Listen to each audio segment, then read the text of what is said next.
Current affairs through MCQs अक्टूबर 2023 और ये है इसका पार्ट 5।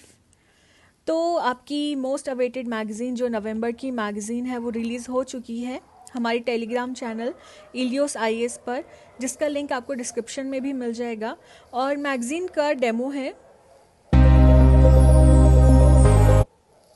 तो ये है हमारी सितंबर का मैगज़ीन, नवंबर की भी रिलीज़ हो चुकी है, अक्टूबर की, जनवरी से लेकर नवंबर तक की आपको सारी मैगज़ीन्स हमारे टेलीग्राम चैनल पर मिल जाएंगी, जो कि इसमें हम सारे करंट अफेयर्स कवर करते हैं पॉइंट वाइज फॉर्मेट में, बिल्कुल इसी तरीके से। शुरू करते हैं। पहला क्वेश्चन है गांधी जी एंड टॉल्स्टॉय के बारे में। तो सबसे पहले हम इन दोनों के बारे में जानते हैं, न्यूज़ में क्यों थे। तो हाल ही में अभी महात्मा गांधी जी का जो स्टैचू है वो अनवील हुआ है टॉल्स्टॉय फार्म में, जोहान्सबर्ग, साउथ अफ्रीका में। ओके। तो जो लियो टॉल्स्टॉय थे ये रशियन ऑथर थे और इनका ये जाने जाते थे अपने मॉरलिस्टिक और एस्थेटिक वैल्यूज़ के लिए। इनके बहुत ही फेमस वर्क है जैसे कि war and peace, Anna Karenina. Okay. तो अगर ये वर्क्स आपसे पूछे जाएंगे किसके हैं तो आपका सीधा सा आंसर होगा लियो टॉल्स्टॉय। गांधी जी जो हैं वो टॉल्स्टॉय के आइडिया से बहुत ज़्यादा इन्फ्लुएंस हुए थे, और स्पेशली इस आइडिया से कि हमें फोर्स को तो नहीं लेना चाहिए, उसे त्यागना चाहिए as a means of opposition, यानी कि हमें लड़ने के लिए फोर्स की ज़रूरत नहीं है। टॉल्स्टॉय की एक बुक थी the kingdom of God is with in you. इससे जो है गांधी जी वो बहुत ज़्यादा इंस्पायर हुए थे और उन्होंने अपना सच का और नॉन वायलेंस का रास्ता इसी बुक को पढ़कर अपनाया था। गांधी जी ने टॉल्स्टॉय का जो लेटर टू अ हिंदू है उसको ट्रांसलेट भी किया है गुजराती में। ठीक है। तो क्वेश्चन है what significant contribution did Gandhi make to Tolstoy writings in the context of their influence on India. Gandhi ji translated War and Peace into Gujarati, नहीं। Gandhi ji translated Anna Karenina into Hindi, नहीं। Gandhi ji translated Tolstoy's Letter to a Hindu into Gujarati. ये है इसका correct answer. Basically आपको Tolstoy के works याद करने हैं और कौन सी बुक गांधी जी ने गुजराती में ट्रांसलेट की थी उस चीज़ को भी। नेक्स्ट क्वेश्चन है CORS नेटवर्क के बारे में। तो अपन देखते हैं। CORS network continuously operating reference stations. Okay, इसके बारे में बात हो रही है। अभी गवर्नमेंट ने हाल ही ने इसको लॉन्च किया है, नेशनल सर्वे नेटवर्क विच कंप्राइजेस CORS। तो ये जो कोर स्टेशन ये परमानेंट इंस्टॉलेशंस होंगी जो कि कॉन्टीन्यूसली स्ट्रीमलाइन करती रहेंगी, देखती रहेंगी, ऑब्जर्व करती रहेंगी जो सर्वर है उस पर, और एक अपना नेटवर्क बना के रखेंगी। ठीक है। तो जो भी ऑब्जर्व करेंगी वो इस सर्वर पर जाएगा। ठीक है। अब इसको ऑपरेट कौन कर रहा है? इसको सर्वे ऑफ इंडिया ऑपरेट कर रहा है। इसका सिग्निफिकेंस क्या है कि 24/7 एक्यूरेसी देखिए इसकी 3 सेंटीमीटर की है, मतलब 3 सेंटीमीटर कितना ही होता है, इतनी एक्यूरेसी के साथ ये आपको real time location based mapping service देगा 24/7। ओके। तो इंडिया ने क्या किया है, इंडिया जो है अभी world class precise location based service provide करेगा। ठीक है। आपको सेंटीमीटर लेवल तक की पोजीशनिंग देगा, मतलब लोगों को किलोमीटर्स तक समझ नहीं आते हैं पर ये 3-3 सेंटीमीटर तक की एग्जैक्ट पोजीशन लोकेशन आपको बताएगा। अब इसका एप्लीकेशन कहाँ कहाँ हो सकता है? इसका एप्लीकेशन एग्रीकल्चर में हो सकता है, माइनिंग में हो सकता है, कंस्ट्रक्शन में, ट्रांसपोर्ट में, civil aviation, space weather studies पे, मेट्रोलॉजी में, वेदर फोरकास्ट में, इन सभी जगह इसका एप्लीकेशन हो सकता है। ऑब्वियसली ना, पोजीशन का रिक्वायरमेंट तो सब जगह के है। अपन लोग कितना GPS यूज़ करते हैं, तो उस बेसिस पे क्वेश्चन फिर से गड़बड़ डल गया है, रुको, क्वेश्चन के लिए हमें बैक जाना पड़ेगा। Who operates the course network in India. तो कौन ऑपरेट करता है और इसका प्राइमरी फंक्शन क्या है? इसरो ऑपरेट नहीं करता है, मिनिस्ट्री ऑफ अर्थ साइंस भी ऑपरेट नहीं करती है, सर्वे ऑफ इंडिया ऑपरेट करता है और इसका काम क्या है? रियल टाइम सैटेलाइट ऑब्जर्वेशन देना प्रिसाइज लोकेशन सर्विस के साथ। ओके। नेक्स्ट क्वेश्चन है हमारा ऑपरेशन अजय के बारे में।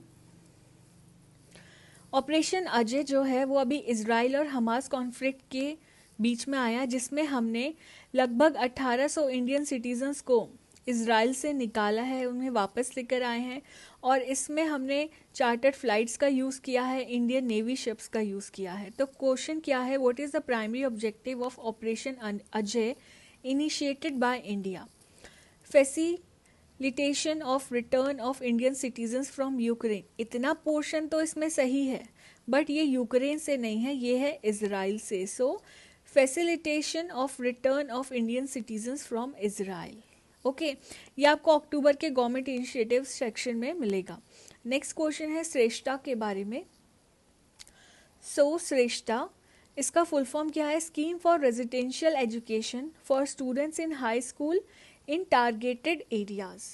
ओके, सो इसका एक्सपेंडिचर जो है वो ऑलमोस्ट 14.9 करोड़ आया है, जिसको हमने फाइनेंशियल ईयर 2023-24 में लेकर आया है। मिनिस्ट्री है इसकी ministry of social justice and empowerment. ये एक सेंटर सेक्टर स्कीम है, यानी कि इसका सारा पैसा जो है वो सेंटर देगा, स्टेट इसमें कुछ पैसा नहीं देगा।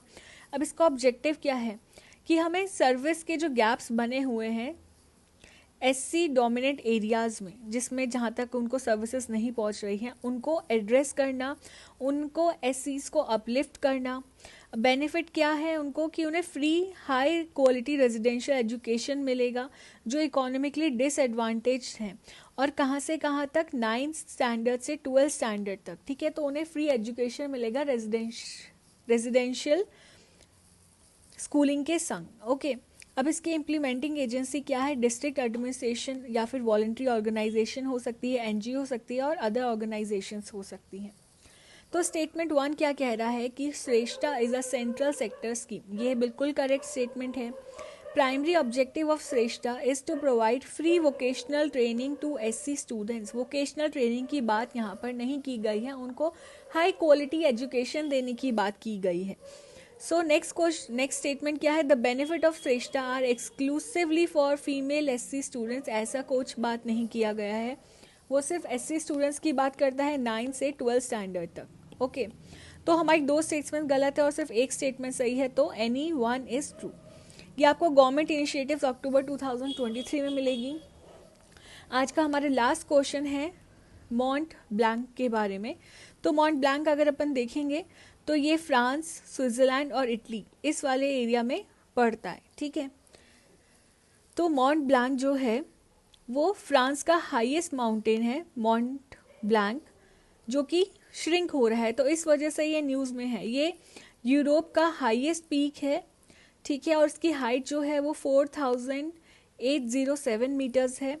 ये एल्प्स में सिचुएटेड है। एल्प्स के बारे में आपने आई थिंक सुना होगा कि ये स्विट्ज़रलैंड के जो माउंटेन्स हैं उन्हें एल्प्स कहा जाता है, जो बहुत ही फेमस है, और ये फ्रेंच इटालियन बॉर्डर पर है, और ये एक्सटेंड होता है स्विट्ज़रलैंड तक। ओके, और often refer to as the roof of Europe. इसे रूफ ऑफ यूरोप कहा जाता है।